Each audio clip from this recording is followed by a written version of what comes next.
qualidade da democracia, por José Álvaro Moisés.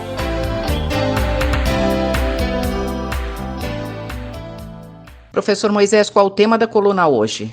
Exatamente uma semana atrás, na última terça-feira, o presidente Jair Bolsonaro abriu a 75ª Assembleia Geral da ONU, que se reúne todos os anos e, pela tradição, desde o final da Segunda Guerra Mundial, cabe ao Brasil fazer essa abertura.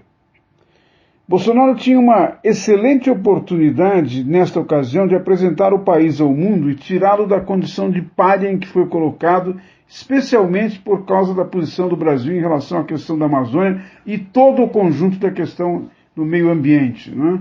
Entretanto, o presidente transformou o discurso gravado que ele fez, cerca de 15 minutos, em uma defesa não apenas das críticas da sua atuação na Amazônia e toda a questão do meio ambiente, mas também para reafirmar alguns pontos extremamente controversos da posição que ele manteve com o seu governo em relação à grande crise da pandemia do coronavírus.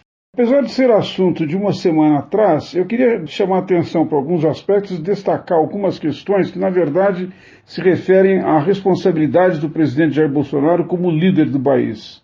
Em primeiro lugar, eu queria chamar a atenção para o fato de que o presidente apresentou o Brasil nesta conferência como o país que alimenta o mundo. O Brasil é, digamos assim, o grande produtor de alimentos do mundo e, ao mesmo tempo, é um país campeão na defesa do meio ambiente. Ele foi mais longe até no sentido de atribuir queimadas do Pantanal e da Amazônia à ação de índios e caboclos que podem ter tomado essas decisões.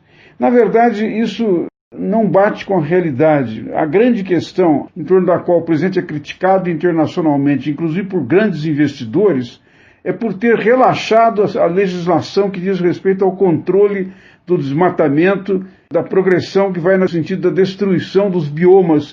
Então, num certo sentido, neste aspecto, o presidente utilizou a imagem de que o Brasil é vítima de uma campanha internacional para, na verdade, não responder efetivamente às suas críticas. É claro que isso vai ter uma repercussão enorme, porque muitos chefes de Estado, a diplomacia de muitos países têm informação e sabem as responsabilidades que o Brasil tem tido nesta área. O segundo aspecto do discurso do presidente na Assembleia da ONU, em que pese ter sido uma das primeiras vezes que o presidente lamentou publicamente a morte de tantos brasileiros, ele insistiu na tese segundo a qual o governo federal não tem grande responsabilidade, atribuiu à imprensa o papel de ter politizado a crise do coronavírus e, ao mesmo tempo, fez uma afirmação que não corresponde à realidade. Professor, qual foi essa afirmação? Bolsonaro disse, por exemplo, que por decisão judicial, toda a responsabilidade de combater o coronavírus foi atribuída a governadores e prefeitos, como se o governo federal não tivesse nenhuma responsabilidade, quando, na verdade, o que ocorreu foi uma decisão do Supremo Tribunal Federal explicando que, com base na Constituição, o governo federal não poderia impedir estados e municípios de tomar decisões. Mas nada disto, nesta decisão do Supremo Tribunal Federal, retirou a responsabilidade da administração federal, da União, em relação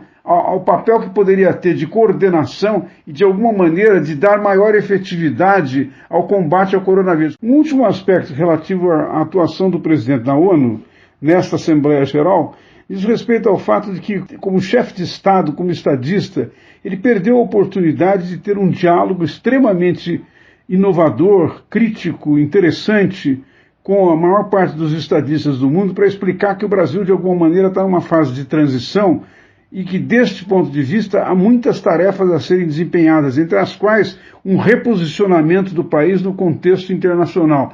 O Brasil tem sido, em grande parte, um aliado do presidente Donald Trump nos Estados Unidos, com todas as posições extremamente controversas que Trump tem tomado. Não é um bom caminho para apresentar o país e para retirá-lo da condição de pária no mundo. Convido todos os ouvintes a voltarem a frequentar a coluna na próxima terça-feira. Muito obrigado. Eu, Simone Lemos, ouvi o professor José Álvaro Moisés. A qualidade da democracia, por José Álvaro Moisés.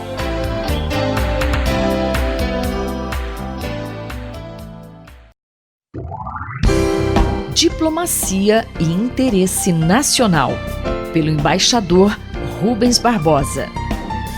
Olá, você é sempre bem-vindo ao nosso Diplomacia e Interesse Nacional. Tema de hoje: novos desenvolvimentos no acordo Mercosul-União Europeia. Embaixador, o que a Comissão Europeia está estudando para que o acordo avance? O acordo Mercosul-União Europeia se encontra em fase final de exame na Europa, pela Comissão Europeia, e se especula que entre outubro e dezembro será finalizado e passará a ser ratificado. Está havendo uma série de reações negativas na Europa pela política ambiental e destruição da floresta aqui no Brasil. Estudos da França, estudos na Inglaterra, o parlamento de vários países como a Áustria, a Irlanda, a França, a Polônia, outros documentos circulados por governos, e agora há um desenvolvimento novo.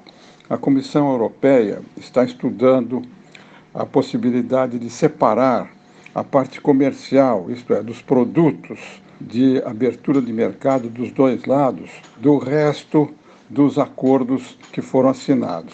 Isso para facilitar a aprovação.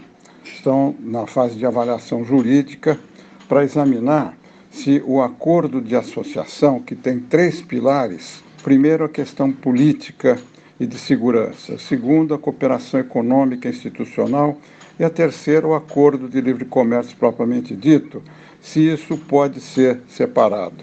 Com a separação, a parte comercial poderá não ter que representar unanimidade no Conselho Europeu, integrado pelos governos, nem a ratificação pelo Parlamento dos 27 países.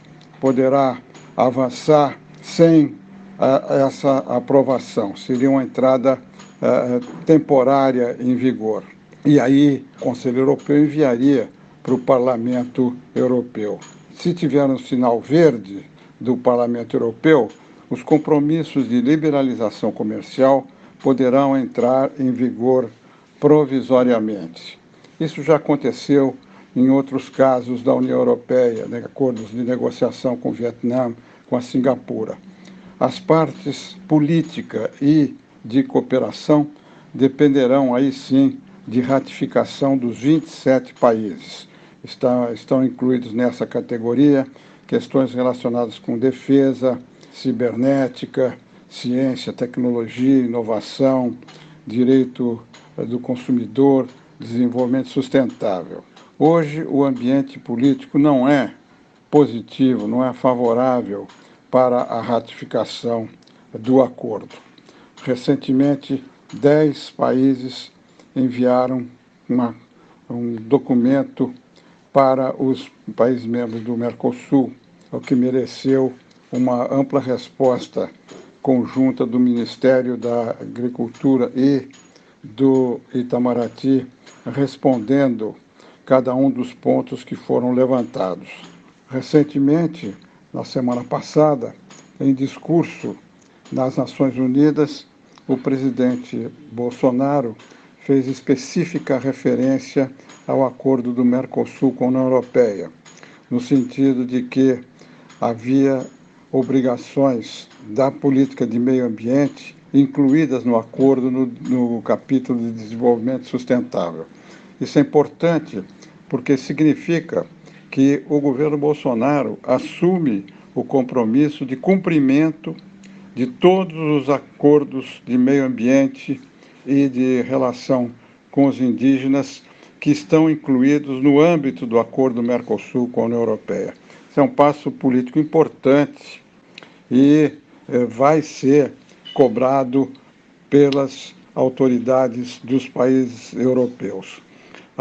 O governo brasileiro na ONU também se comprometeu a ampliar a política de combate às ilegalidades, de desmatamento, de queima e de garimpagem, e tudo isso vai ficar dependendo da entrega, da realização desses compromissos. Os resultados vão ser muito importantes para permitir o avanço do estudo e aprovação do acordo com a União Europeia. Eu sou Mário Santi e conversei com o embaixador Rubens Barbosa. Diplomacia e Interesse Nacional, pelo embaixador Rubens Barbosa.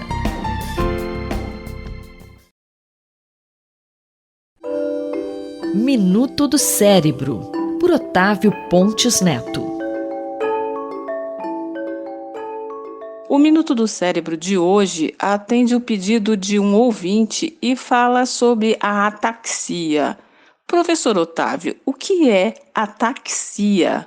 Olha, o termo ataxia, vem do grego sem e taxis, que significa ordem.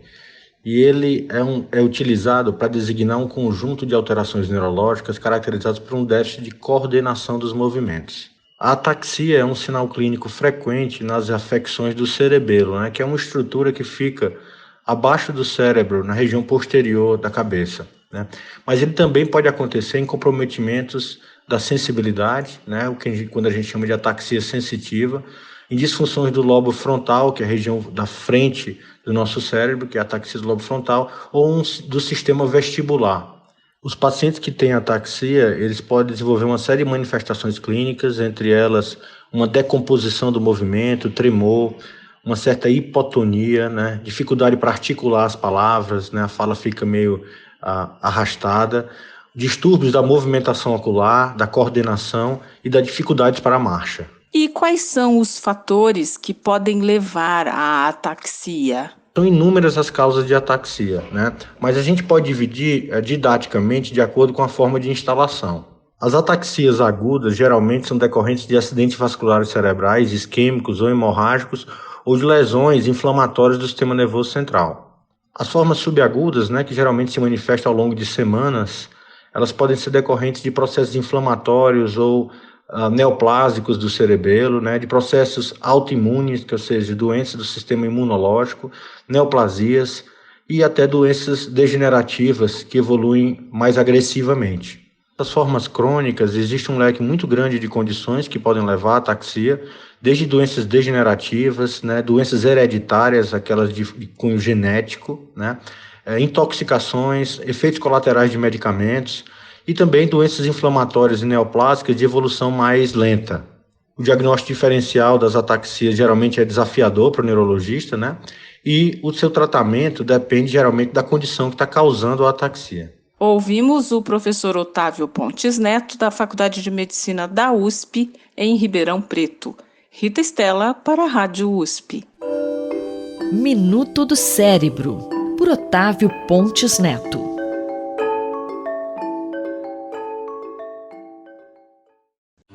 Doutor Bartô e os Doutores da Saúde, com João Paulo Lotufo.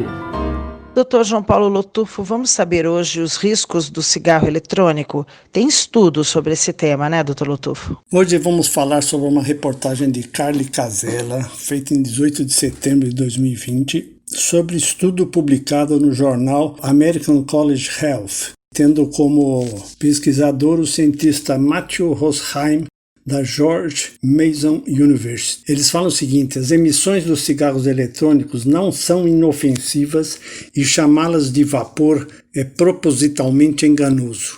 Embora as baforadas de cigarro eletrônico não sejam exatamente fumaça, o termo vapor geralmente traz à mente uma nuvem inócua de água. Comparando os três termos para emissões dos cigarros eletrônicos entre 791 estudantes universitários, os pesquisadores descobriram que a palavra vapor estava ligada a um menor senso de risco de exposição passiva.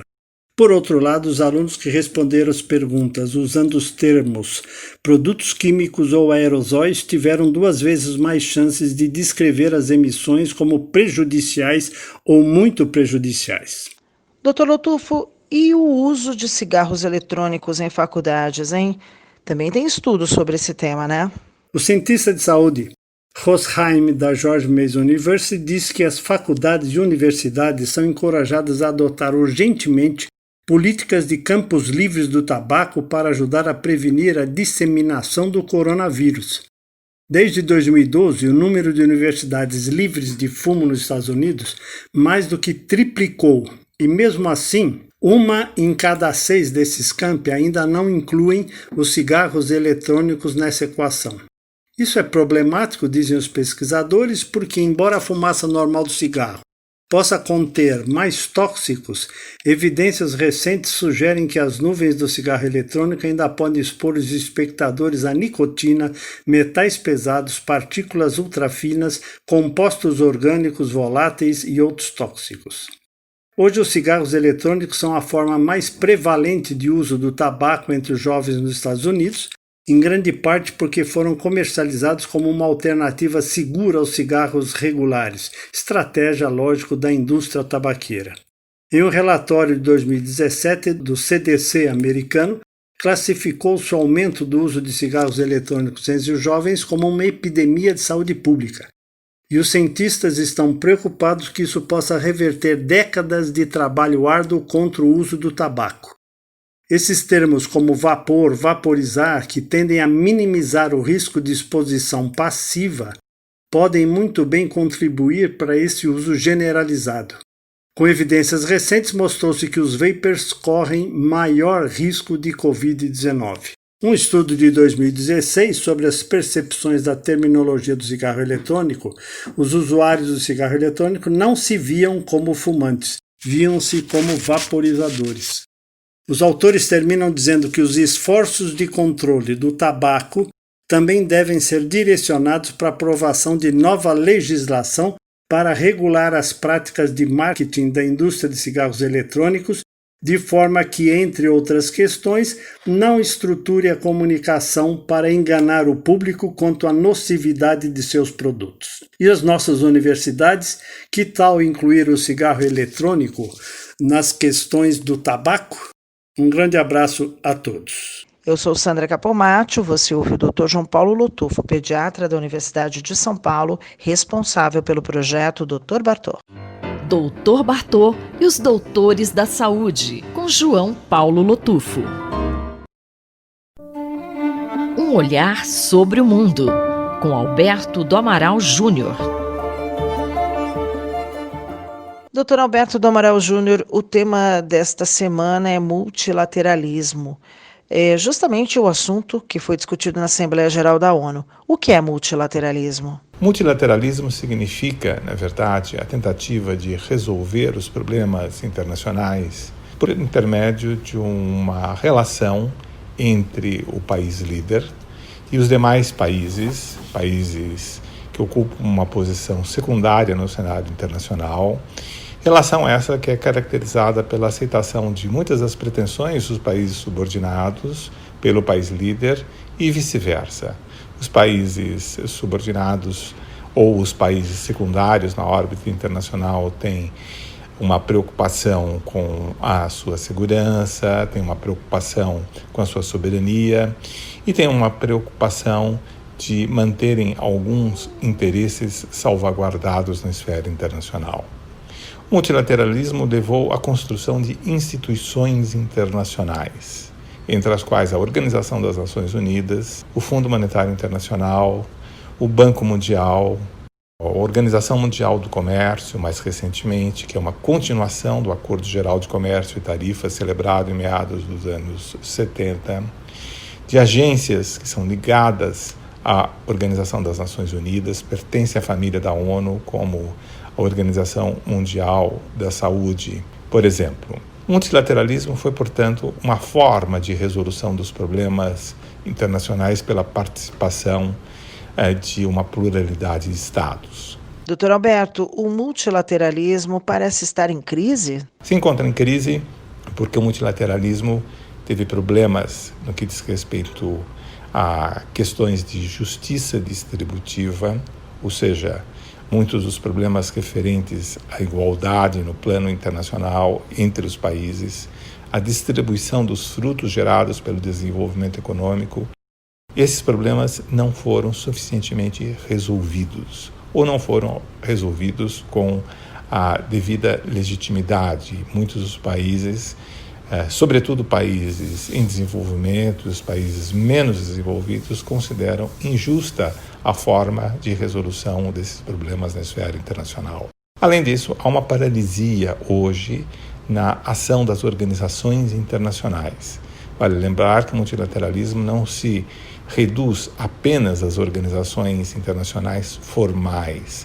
mas também abrange os arranjos informais pelos quais as organizações internacionais se dão ao longo do tempo. Mas há uma paralisia hoje da ONU. A Organização Mundial do Comércio se encontra paralisada pelo bloqueio sistemático que os Estados Unidos exercem em relação à indicação de novos membros do órgão de apelação e em relação a tópicos cruciais da vida da organização.